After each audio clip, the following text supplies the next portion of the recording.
Hai guys, selamat datang lagi di video aku, Ami Hamidah. Apa kabar nih malam ini? Seperti biasa, aku bakal cerita mengenai kisah-kisah yang gak biasa. Dan malam ini aku mau cerita satu kisah yang menegaskan kalau karma itu ada. Kisah ini adalah tragedi yang dialami oleh seorang gadis asal Jepang bernama Miyako Hiroka.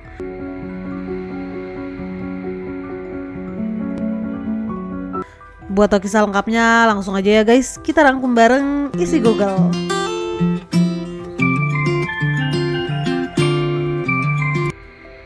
Miyako Hiroka, dia adalah seorang mahasiswi berusia 19 tahun yang tinggal di kota Hamada, prefektur Shimane, Jepang. Nah, selain kuliah, Miyako ini juga kerja part-time di sebuah toko es krim yang adanya di dalam satu mall. Nah, mall ini letaknya tuh nggak jauh ya dari asrama tempat tinggalnya Miyako, hanya sekitar 2 km aja. Tapi di sini ada satu hal yang selalu aja jadi perdebatan batinnya Miyako setiap kali dia harus kerja ya guys. Nah, jadi letak asrama kuliahnya tempat tinggal Miyako ke tempat kerjanya ini kan dekat, hanya 2 km. Kalau dia jalan kaki juga nggak masalah ya guys, nggak capek. Tapi harus melewati satu hutan kota yang serem banget, sepi dan creepy banget gitu ya guys. Sedangkan kalau dia harus naik bus, pulangnya malam, bus itu nggak selalu ada. Jadi kan harus naik taksi, ongkosnya jauh lebih besar. Padahal Miyako ini kan kerja buat nabung ya guys. Sampai akhirnya Miyako ini sempet ceritain lah kegelisahannya ini ke ibunya. Dia pun berpikir nih, kalau dia mau pindah aja lah kerja part time-nya. Dia mau cari tempat lain yang deket sama kereta, stasiun kereta gitu ya guys. Jadi mobilisasinya lebih mudah dan juga jelas lebih murah.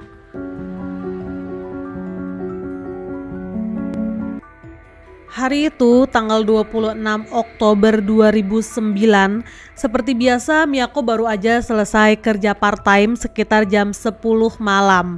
Nah, hari itu Miyako udah nekatin nih dalam hatinya. Oke, aku bakal jalan kaki lewatin hutan gelap, nggak apa-apa deh, aku berani karena aku kan lagi ngirit ya, lagi nabung.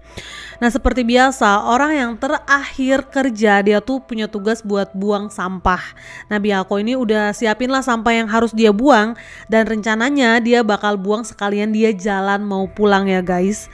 Nah, masih tertangkap nih di CCTV kalau Miyako tuh udah turun dan keluar dari mall tersebut. Tapi ternyata itu adalah kali terakhir Miyako terlihat dalam kondisi hidup. Beberapa waktu kemudian ibunya Miyako ditelepon sama bosnya Miyako di toko es krim. Bosnya ini bilang, "Ibu, Miyako nih kemana ya? Kok nggak ada kabar dan nggak datang juga? Padahal hari ini harusnya dia kerja." Ibunya Miyako mulai panik ya guys. Dia baru ingat kalau memang dari beberapa waktu kemarin Miyako ini belum ngasih kabar ke ibunya. Ibunya Miyako langsung lah ngubungin ketua asrama tempat Miyako tinggal. Tapi nggak ada yang tahu Miyako di mana. Dihubungin teman-temannya juga nggak ada yang tahu. Karena udah khawatir banget ya guys, ibunya Miyako langsung lapor ke polisi. Dia bilang kalau anaknya hilang. Kepolisian di kota Hamada langsung bertindak cepat karena ya guys, kota Hamada ini adalah satu kota kecil di Jepang yang bisa dibilang aman, gak pernah ada tindakan kejahatan, jarang banget. Dan kasus orang hilang kayak Miyako ini bener-bener baru terjadi, kayak bener-bener kota kecil yang gak pernah ada kejahatan gitu ya guys. Polisi pun mulai ngecek lah ya. Yang pertama dicek adalah CCTV mall tempat Miyako kerja. Nah, di hari itu tanggal 26 Oktober 2009 di malam hari Miyako tuh masih terekam nih sama CCTV keluar dari mall dalam kondisi ya baik-baik aja. Nah, setelah itu polisi ngecek lagi lah ya 3 CCTV yang memang ada di jalur pulangnya Miyako yang melewati hutan kota itu. Tapi sayangnya Miyako ini nggak kelihatan sama sekali di 3 CCTV tersebut. Polisi terus mencari petunjuk. Hari demi hari berlalu, tapi Miyako ini nggak juga ditemukan.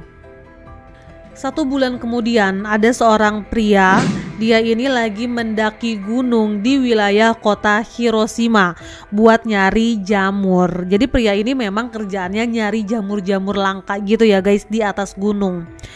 Nah, mendekati puncak, si pria ini kaget sekaligus seneng banget.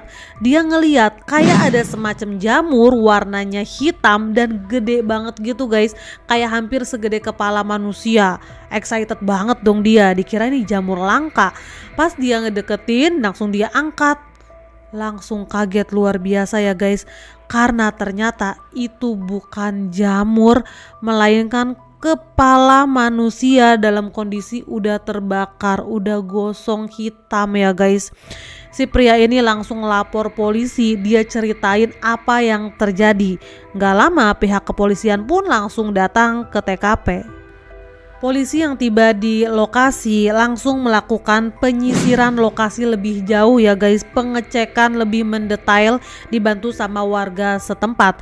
Karena polisi menduga kalau ada kepalanya pasti ada yang lain ya guys.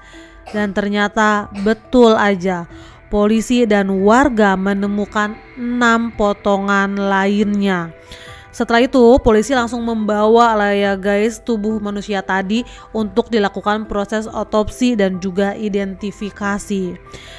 Di sini yang bikin sedih banget, tim otopsi ini mendapati ya guys kalau si tubuh ini dibakar terlebih dahulu sebelum akhirnya dipotong-potong dan disebar di wilayah gunung tersebut.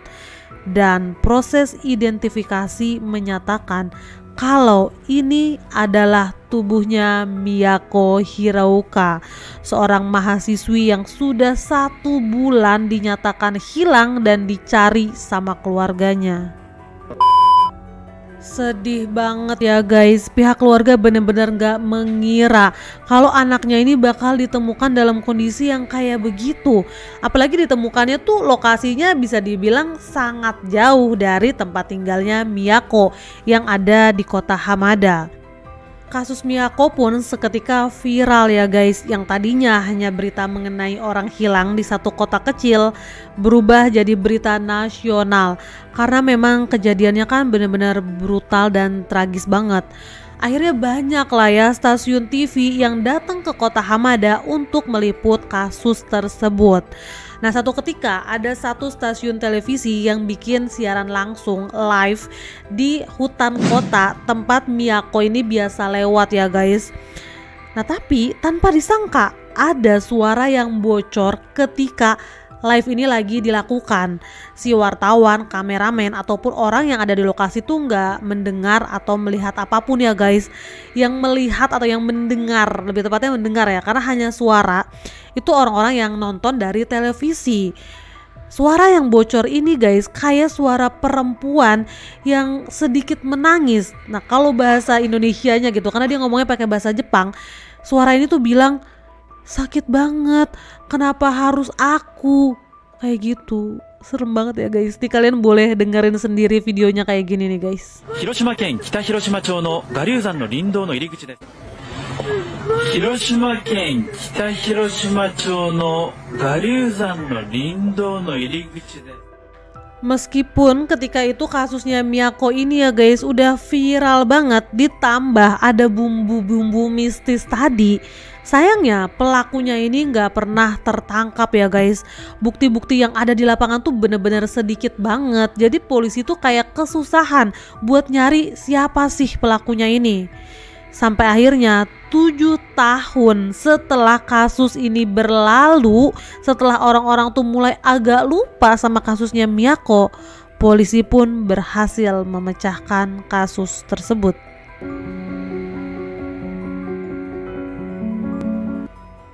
Pada bulan Desember tahun 2016, ada seorang detektif yang memang ditugaskan buat membuka lagi kasus-kasus yang belum terpecahkan. Dia pun memutuskan buat menyelidiki ulang kasusnya Miyako secara lebih mendetail. Nah, ketika itu si detektif ini mulai cari-cari lagi nih informasi yang gak berkaitan secara langsung, tapi mungkin aja ada kaitannya sama kasusnya Miyako ini. Ketika itu si detektif ini dapat satu fakta kalau di tahun 2009 ada seorang penjahat atau predator yang baru aja dibebaskan dari penjara di kota Tokyo. Dan si penjahat ini guys pindah ke kota Hamada. Si detektifnya langsung mikir, kota Hamada ini kan aman banget ya, hampir nggak ada tuh catatan kejahatan. Tapi di tahun yang sama ketika si predator ini pindah ke kota Hamada, tiba-tiba ada kasus yang bener-bener menggemparkan banget ya guys. Nah si polisi mulai agak curiga ya guys. Penjahat ini bernama Yano dan berusia 33 tahun. Nah ketika itu si detektif ini lihat-lihat lagi ya guys CCTV di sekitar lokasi kejadian. Dari mulai di mall sampai di hutan kota dan juga di dekat asrama tempat tinggalnya Miyako. Nah di sini polisi mulai melihat kejanggalan lagi guys, karena ada satu mobil putih yang entah gimana selama beberapa hari kayak lewat-lewat mulu di sekitar situ. Gak jelas juga ya guys, kadang-kadang ngebut banget tapi hampir setiap hari ada. Nah pas dilihat di hari yang sama ketika Miyako ini hilang, mobil putih tersebut juga ada dan lewat di depan mall tempat Miyako kerja. Langsung polisi ngecek ya guys, pakai satu aplikasi yang bisa tahu nih siapa pemilik mobil tersebut lewat plat nomornya. Dan ternyata plat nomor mobil putih tersebut adalah milik dari ibunya Yano. Polisi makin curiga dong guys, kok ini makin kayak ada kaitannya kan? Polisi pun memutuskan buat datang ke tempat tinggalnya Yano dan melakukan penyelidikan lebih mendalam lagi. Detektif tersebut pun datang nih ke rumah ibunya Yano yang ada di kota Hamada. Ketika tiba, rumah tersebut ternyata kosong guys. Bahkan kayak rumah yang udah ditinggal lama sama penghuninya. Bener-bener kayak gak keurus gitu. Polisi pun nanya nih ke warga sekitar, ini keluarganya Yano bener nggak tinggal di sini? Tetangga sebelah rumahnya bilang, iya betul. Tapi kok rumahnya kayak nggak ada orangnya ya bu? Memangnya bapak siapa? Ditanyalah. Si detektif ini menjelaskan, memang bapak nggak tahu ya. Rumah ini memang udah lama ditinggal karena ayahnya Yano memang udah lama meninggal. Dan ibu sama Yano juga sudah meninggal karena kecelakaan mobil. Kaget dong si polisi, ini ya gimana? Jadi buntu lagi kan? Meski begitu, si detektif tersebut tetap ngambil beberapa barang dari dalam rumahnya Yano. Karena di situ ada kayak kamera dan juga laptop yang tertinggal gitu guys, diambil lah sama polisi dan coba buat dipulihkan lagi. Polisi mau lihat nih data-data di dalam kamera dan juga laptop di rumahnya Yano.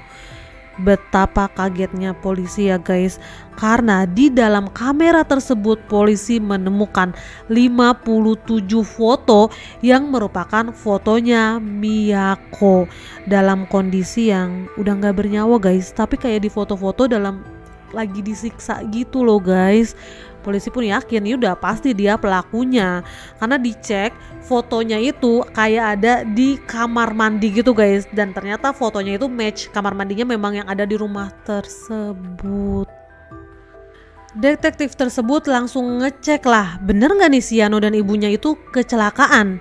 Dan ternyata betul aja guys ya, ada catatannya di kepolisian di tahun yang sama dengan kepergiannya Miyako. Jadi Yano yang mengendarai mobil putih yang sama yang dilihat sama polisi, nggak tahu kenapa mobil itu tiba-tiba aja mengalami kecelakaan tunggal sampai akhirnya mobilnya terbakar hangus abis ya guys. Dan penumpangnya yang ada di dalam mobil tersebut yaitu Yano dan juga ibunya meninggal di tempat dalam kondisi terbakar hangus guys.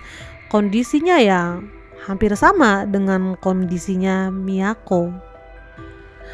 Ini bisa dibilang namanya karma dibayar tuntas ya guys. Jadi si detektif itu berhasil membuktikan kalau memang si Yano inilah pelakunya.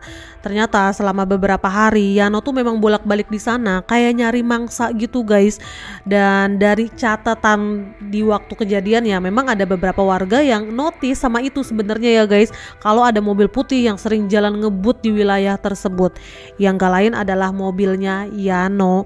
Dan dari bukti-bukti kamera tadi ya guys, yang memang ada foto-fotonya Miyako selama, jadi fotonya itu parah banget guys, memperlihatkan sebelum, saat, dan sesudah Miyako ini dieksekusi. Semuanya ada di dalam foto tersebut, kayak dikoleksi sama si Yano ini guys. Nah Yano ini dia itu baru aja keluar dari penjara karena sebelumnya dia ini ngelakuin hal yang sama ya guys. Dia menyerang 3 wanita. Dan ternyata Yano memang punya banyak banget catatan kriminal yang merupakan kekerasan terhadap wanita. Ngeri banget ya guys. Oke, itu dia guys cerita aku malam ini. Untungnya ya guys, Yano ini dapat bayarannya tuntas di dunia, apalagi nanti di akhirat. Mohon maaf kalau ada kesalahan dari penyampaian. Kalau kalian yang nonton video ini dan belum subscribe channel ini, tolong pencet tombol merahnya ya guys. Sampai ketemu di video-video aku selanjutnya dan bye-bye.